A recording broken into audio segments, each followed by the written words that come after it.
Unang pag-uusapan, Duterte, hindi daw nagsisisi kung bakit siya nakulong according sa kanyang asawa. Naku po, di ba? Tignan niyo mga kababayan. Tapos sasabihin niyo, maawa kayo. Kahit ako, di ako maawa dyan. Deserve.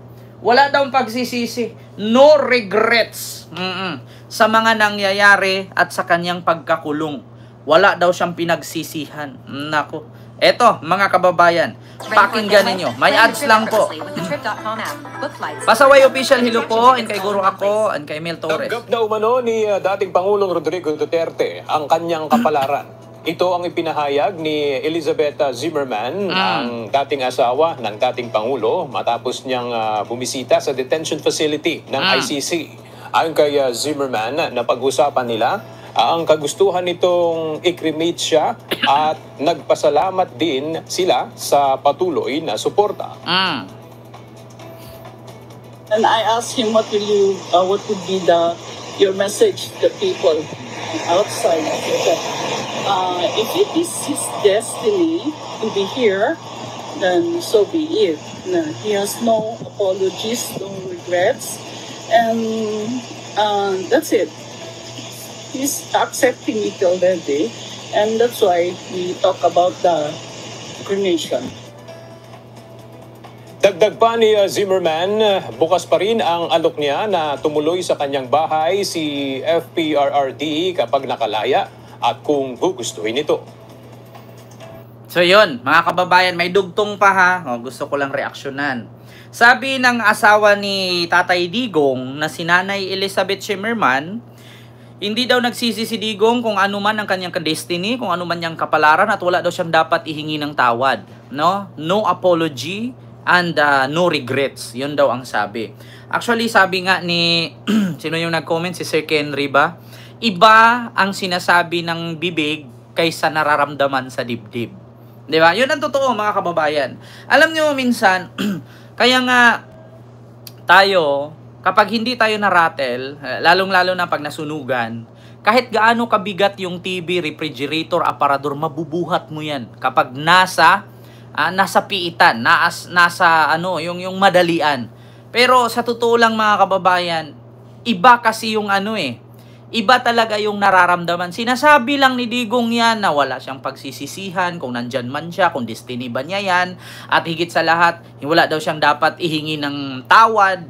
No? So, ibig sabihin, gura nyo na. Diba, mga kababayan? Wala daw siyang dapat ihingi ng tawad. Wala daw siyang pinagsisisihan. Walang pinagsisisihan sa mga dahilan ng pagkakakulong sa ICC. Kasi lagi naman ang sinasabi ni Digong,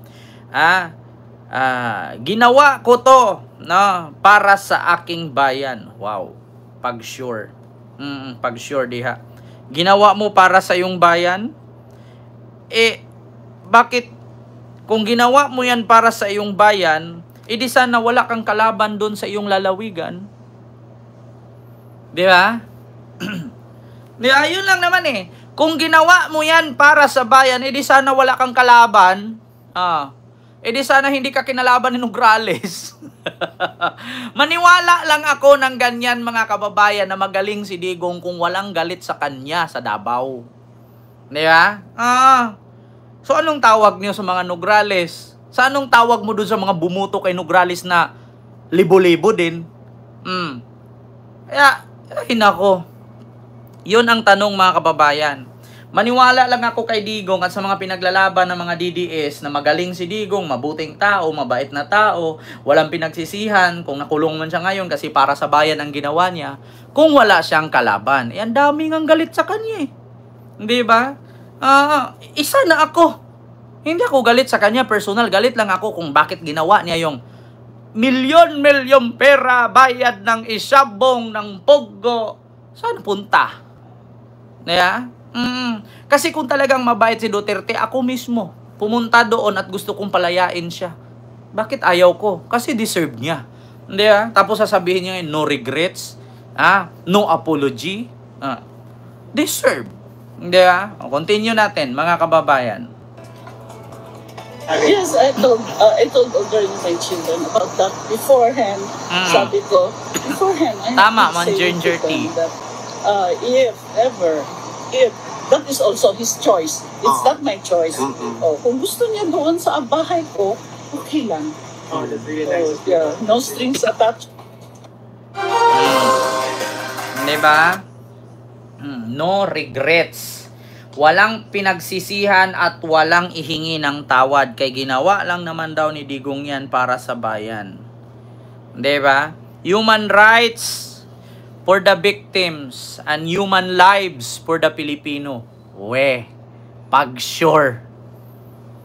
Human lives for the victim, human rights for the victim, human lives para sa Pilipino. Pag sure. Yung pulis mo nga sa Tukhang at sa AJK, pulis din na gamit doon sa Isabong. Tapos ngayon, sasabihin ninyo, human rights for the victim. Tapos human lives for the Filipino people.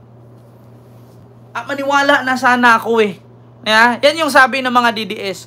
Maniwala na sana ako na human rights for the victim of EJK, yung mga addict daw.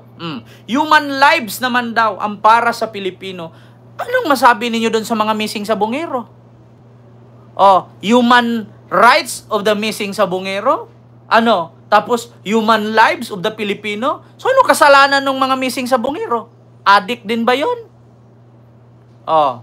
Sino bang nag-aproba ng isabong-isabong na yan kaya naging legal? Si Digong kasi nagbayad daw ng 600 million a month. Di ba?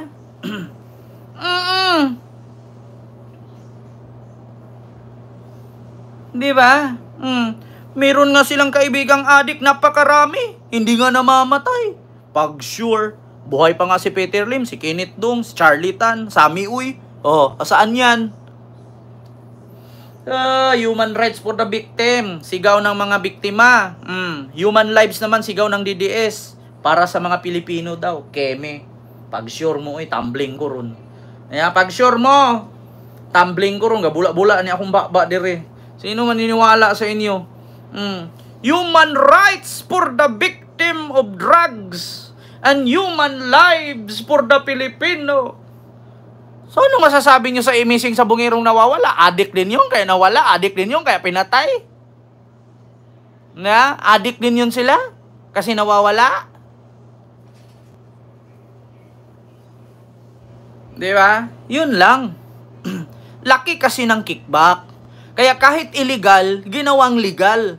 Tandaan ninyo, sa China, pinagbawal yan. Bakit? Kasi maraming pamilyang Pilipino, maraming pamilyang Chinese ang nasisira dyan. Kaya nga ang Macau humiwalay sa China Kaya yung lugar nila, ginawang gambling city, gambling country, Macau. Pero hindi sila parte doon sa mismong mainland China. Sila ay annex lamang. Bakit? Hiniwalay. Alam nyo ba kung bakit? Na ang Macau ay binaban? Alam nyo binaban ang Macau? Kasi bakit? Yung mga millionaire sa China, yung mga matataas na opisyal sa China, lumilipad sa Macau, nagagambling. Kaya nga yung lahat ng sugal sa China, binaband. Also ang Macau. Ngunit ang Macau kasi, yan na talaga ang ang hanap buhay ng kanilang bansa. Sugal, turista. So sa kanila na yan, may sarili silang may sarili silang constitution doon. Ang problema lang, kaya po pinagbawalan ng China ang mga highest official nila doon na makapunta sa Macau kasi naubo sa sugal. Kaya yan ang rason na malaki at mataas ang korupsyon sa China. Dahil dyan sa sugal-sugal na yan. Kaya binaban ng China yan. Ang problema lang, dinala ng mga Chinese dito sa Pilipinas. Si Digong, mabilis mauto, 600 million a month, 2 billion a month. Ayun. Kaya kahit legal, ginawang illegal. Pag may namatay, okay lang. Bakit? Kasi hindi ko pinatigil yang Isabong kasi nagbabayad yan, pati na ang Pogo. Di ba? Saan kumukuha yung pangbayad sa Isabong? Sa mga bobong Pilipino na, sa bobong Pilipinong naglalaro ng sugal. At saan kumukuha ang Pogo na pambayad sa gobyerno 2 billion a month? Sa mga bubong Pilipino din na nauuto din. Di ba? Diyos mio marimar. Tapos sasabihin ni Digong, wala akong pinagsisihan deserve mo yan. Diba? Mamiss Lady, Miguel of Shara dyan sa Las Piñas, ang kay Sita Bayan. Ayun, good evening Kent, watching from Malaysia. Nakakaalis ka ng pagod. Salamat po dyan ma'am sa Malaysia. Thank you so much po. Those who like sneaky behavior. So yun, mga kababayan, alam nyo na, di ba, Ma'am Lily Tonini? Kent, naabutan din kita sa vlog mo ngayon, nakarating ko lang ng bahay from Kubar, Saudi Arabia. Salamat po, Sir Vic Malaluan. And kay Ma'am Ana Estrabon, hello po. Sunod tayo mga kababayan. Dito tayo.